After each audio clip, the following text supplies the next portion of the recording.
I'm so glad you're here. Allow me to introduce myself. I am Lord Blood-Rah. I host horror and science fiction films on my TV series, Lord Blood-Rah's Wrackin Theater, but here, in this cool, intimate darkness, I'll be presenting tales of horror and the uncanny solely for you, alone. In this auditorium within your mind, you will coalesce the settings and the players from the ether of your imagination. Your terror will be your own creation. This is the sorcery of sound, the subtle magic of old-time radio, horror.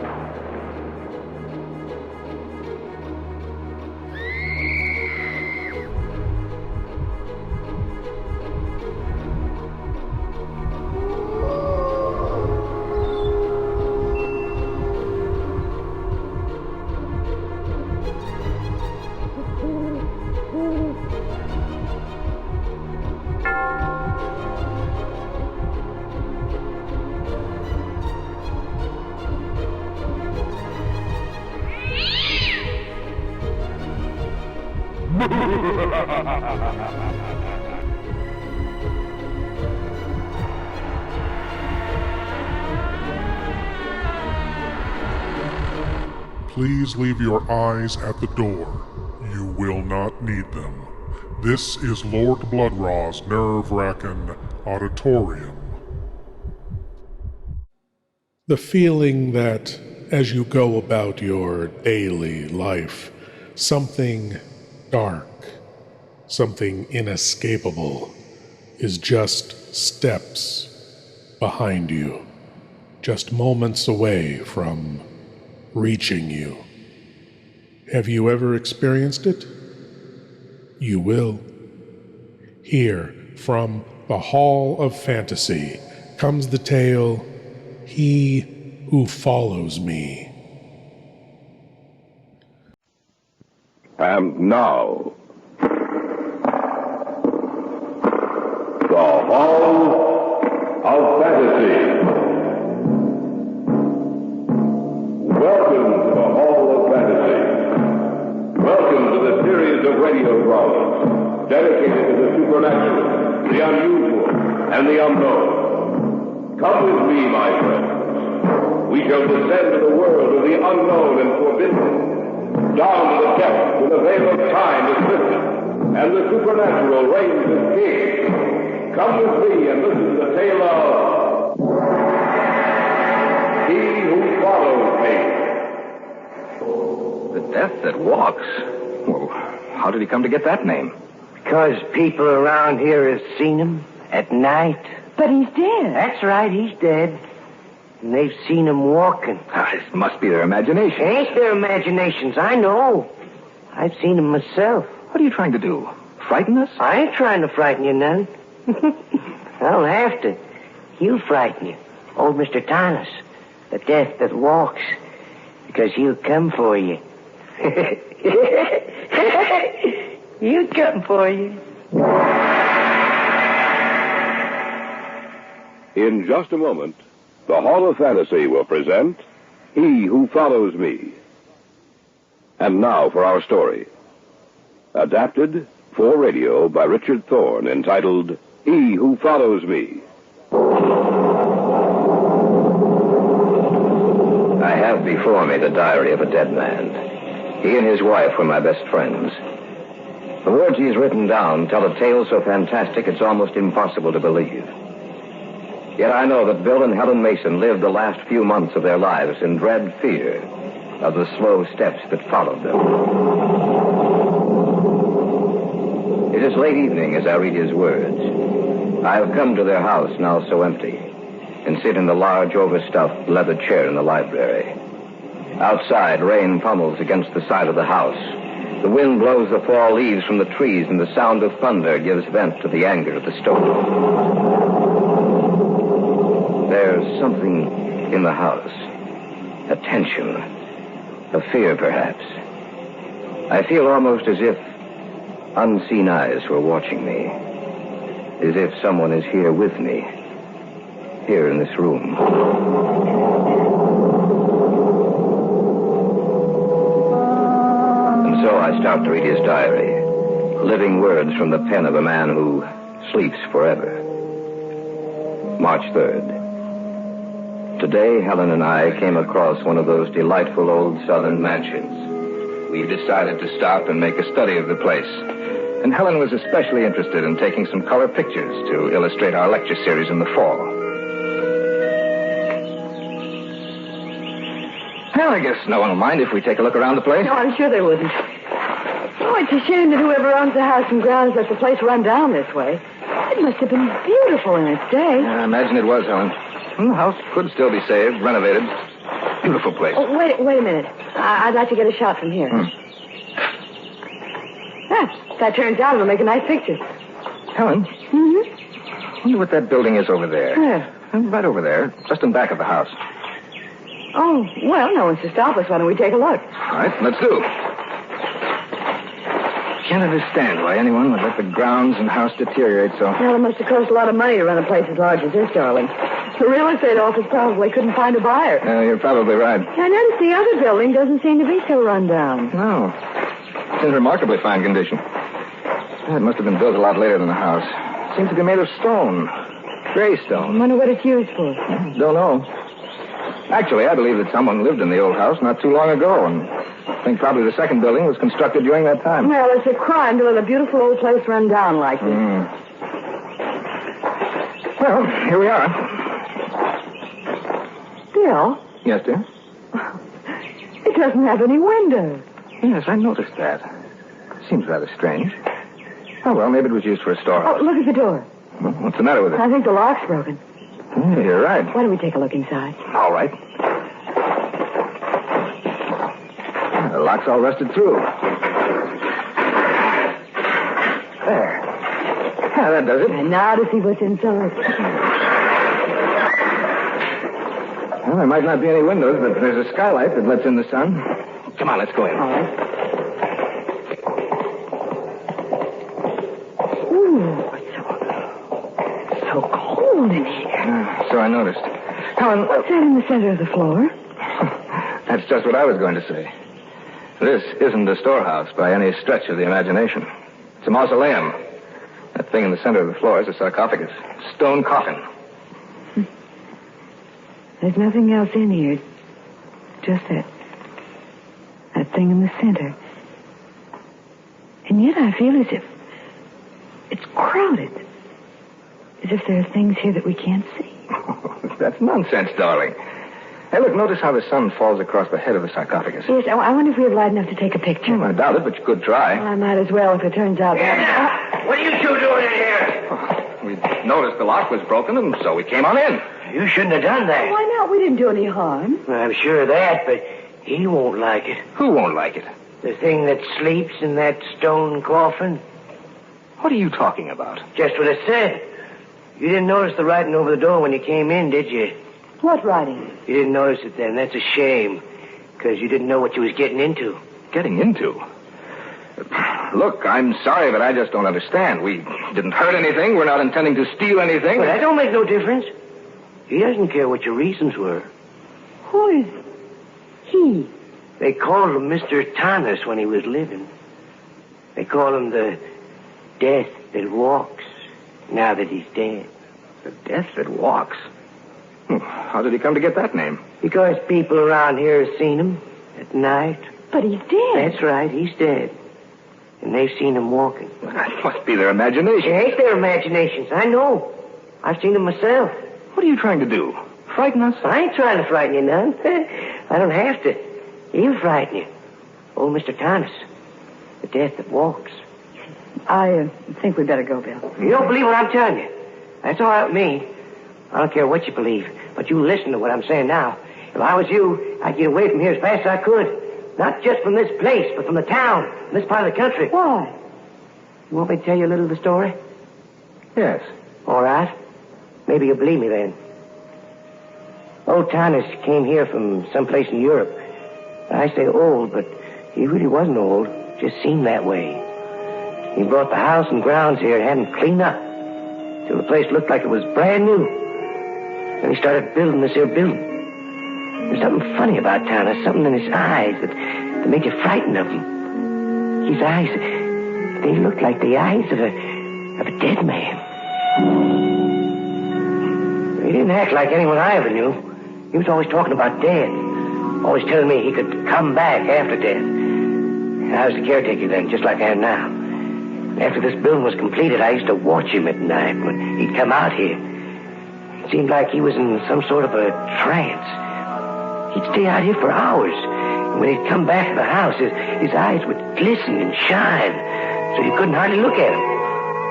A week before he died, he told me that as long as I lived, I was to take care of this place. Because if I didn't, he'd come back and kill me. And then he died. Just like that. And he was put in here, in his coffin.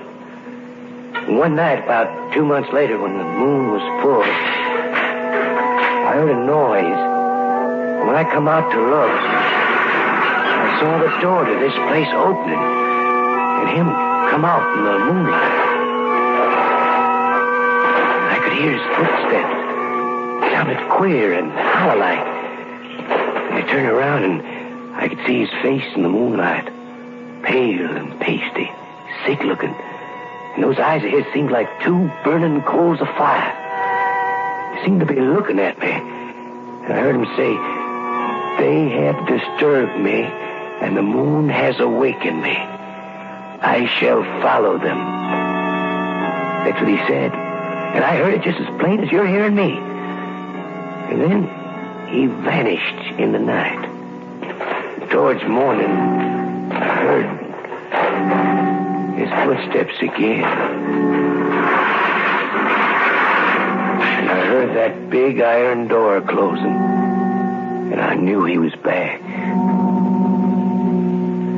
The next day in town, I heard that Alf Cummins had died the night before, screaming something about not meaning to go into the mausoleum. I knew who killed him. And that's all there is to the story? Oh, that's just part of it. It's happened again and again in the last 10 years since he's been dead. Folks around here say he'll follow you wherever you go if you come inside here. Well, in that case, why haven't you been killed? Because he needs me. He ain't going to kill me. But if I was you, I'd get out of this part of the country just as soon as I could. Let's go back to the hotel, Bill. Yes, all right, dear. You going to get away from here? Yes, we'd better get going. I wish I had been here when you come, but I was in town getting this lock. You can't go around leaving this door unlocked.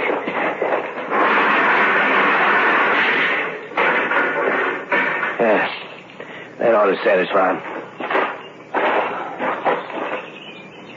There's an inscription, Bill. Yes, that's the writing, I mean. Got a nice sentiment, ain't it? If you enter here, into the realm of death, I shall follow you and bring him with me. March 3rd, later. I sit here and write these words. It's quite late and the moon has risen full in the sky. Helen is standing by the window looking out. For some reason, I am frightened. And yet I know that a few months from now I shall only laugh at the memory of my fright. However, in the morning, I do believe that we will leave this place. All through? Yes, for tonight at least. I think we'll be leaving tomorrow, Helen. Oh, I'm glad. I don't believe the caretaker story, and yet I'm afraid. Yeah. It's a beautiful night. Yes, isn't it? That moon's so big and full that it could... Bill. Yes, dear? Look down there at the street. There's a man down there. Oh, there's nothing to be... Bill! He's looking straight up at us and pointing to us. Look at his face, Bill. Look at his face.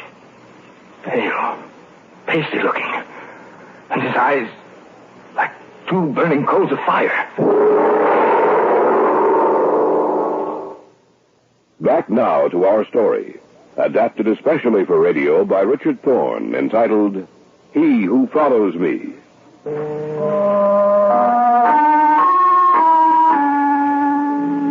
I read these pages, the words stare up at me, and their formations bring to life a nameless terror which I feel all around me. Outside, the storm still rages, yet the sound of it fades from my mind as the terror in the pages of the volume I hold before me becomes increasingly apparent.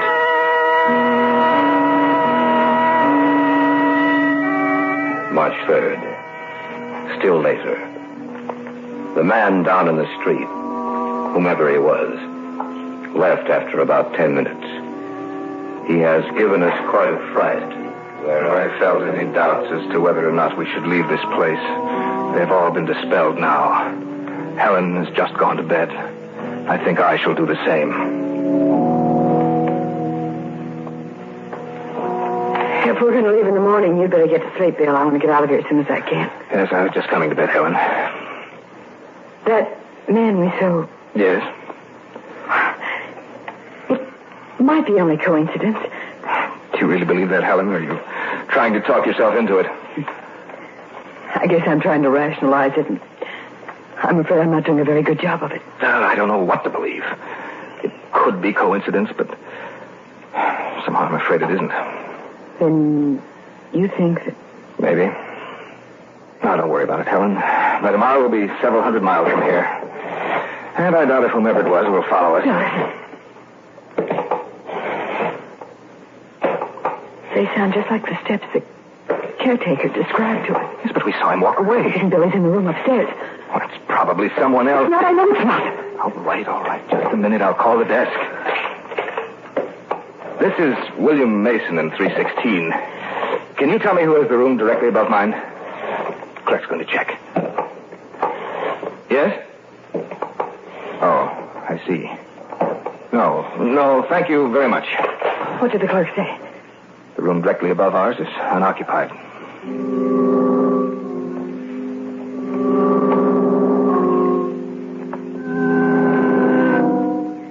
March 4th. We left the hotel a short time after we heard the steps. We went immediately to our car and drove all night and all day, and are stopping now in a motel almost 1,000 miles away. It's reassuring to know that he could not possibly follow us. I am very tired. We'll go to bed and get an early start in the morning.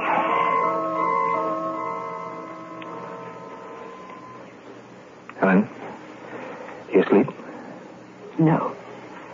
What are you thinking about? The words that were written above the mausoleum door.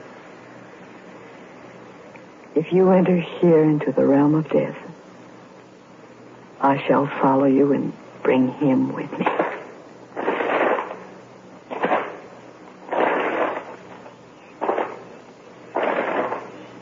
Bill?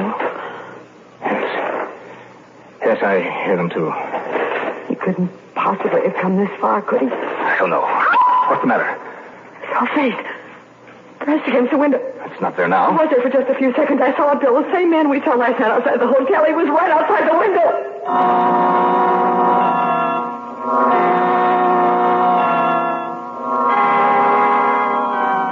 March 5th. This morning when I went in to pay the bill, the man who owns the motel said a strange, pasty-faced man had been in earlier and told him to tell me that he would follow me.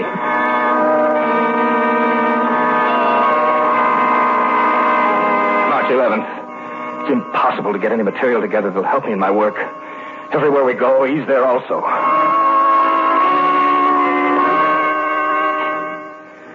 March 16th. Yeah, Mr. Mason, this guy said it was all right for you to go on ahead because he was going to follow you. March 22nd. No, he didn't leave a name. He just said that he'd be in touch with you. April 7th. Never saw anyone who looked like that before. Is he a friend of yours, Mr. Mason? April 18th. He said he'd follow you. April 29th. Told me to say he'd follow you. May 15th. Follow you? Follow you. Follow you? Follow you. Follow you. Follow you? I can't stand it. I can't stand it.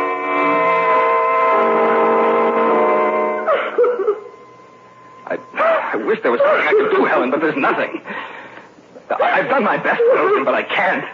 Oh, we go home, Bill. So if we go home, it'll be the same thing. Maybe it won't, but I can't stand this anymore. All right, darling.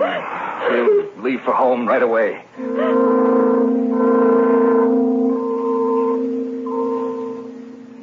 June 23rd. We arrived home this evening. I called Gary as soon as I could. He said he'd be out within the hour to see us.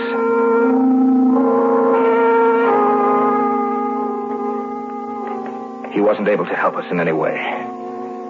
I really didn't expect any help. I was hoping that he might be able to offer some concrete suggestion as to what to do. However, last night was the first night in months that we haven't been aware of his presence. Maybe Helen is right. Perhaps he won't follow us here. Back now to our story, adapted especially for radio by Richard Thorne, entitled He Who Follows Me. July 3rd. We've not seen or heard anything unusual since we first came home. I feel as a man might feel who has been given a new lease on life.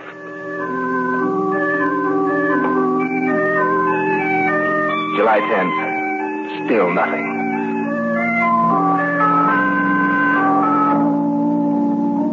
August 19th.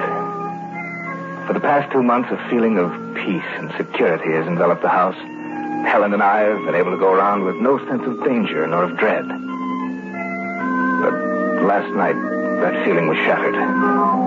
Gary had come out for dinner. It was almost 10 o'clock.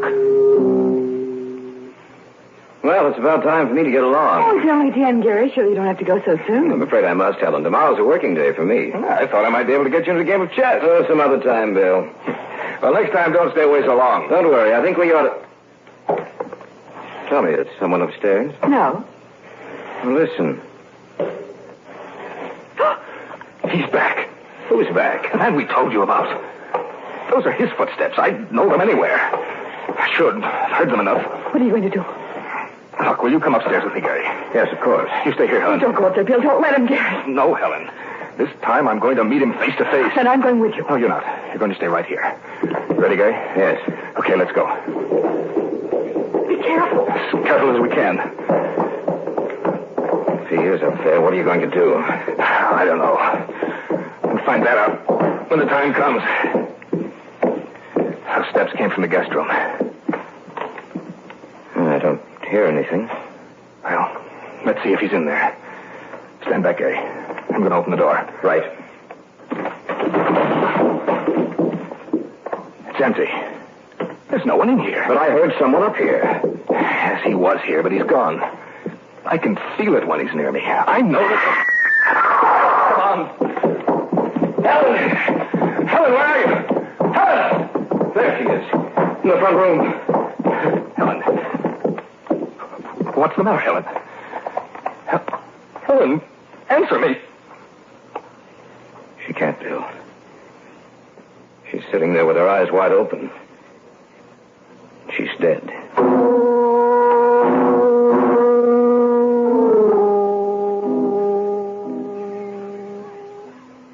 August 23rd. We buried her today. As I sit here in the empty house writing this, I know that Thomas will come for me, too. I am writing this in the hope that someone will find it, read it, and maybe understand my death. It's lonely here. Yet suddenly I have the feeling that I'm not alone. Someone is here with me.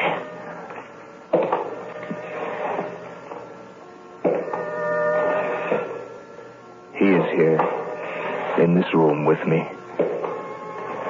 I'm afraid to turn and meet him. To have those eyes of his burning into me. And yet I must. I pray that someone reads this. Perhaps he will...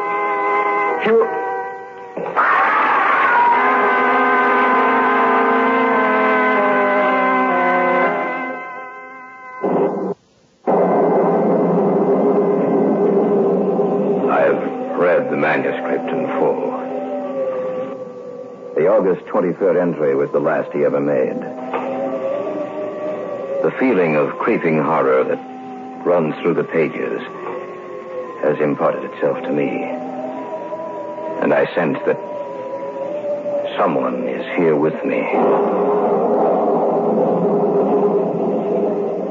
Of course, I realize that it's only my imagination. But I can't shake that feeling.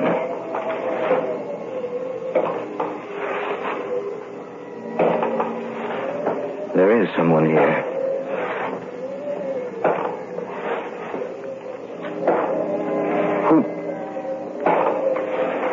Who are you? Who do you think I am?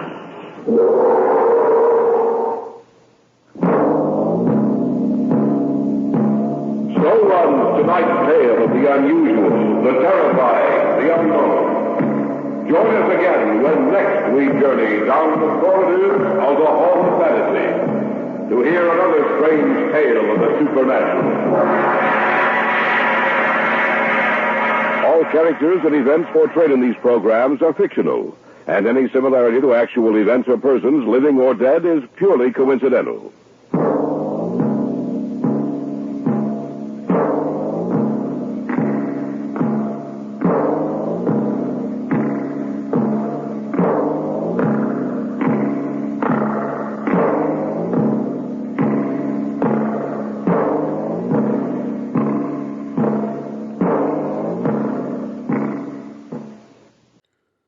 To be followed, relentlessly pursued day after day after day by the embodiment of dark, persistent terror, by death. That's life. Thank you for joining me in the Wrackin Auditorium, and I hope you'll come again. But now it's time for you to rejoin the, real world. I am Lord Blood-Rah, and I'll be waiting here for you in the shadows of your mind until the next time you seek the darkness. Good night.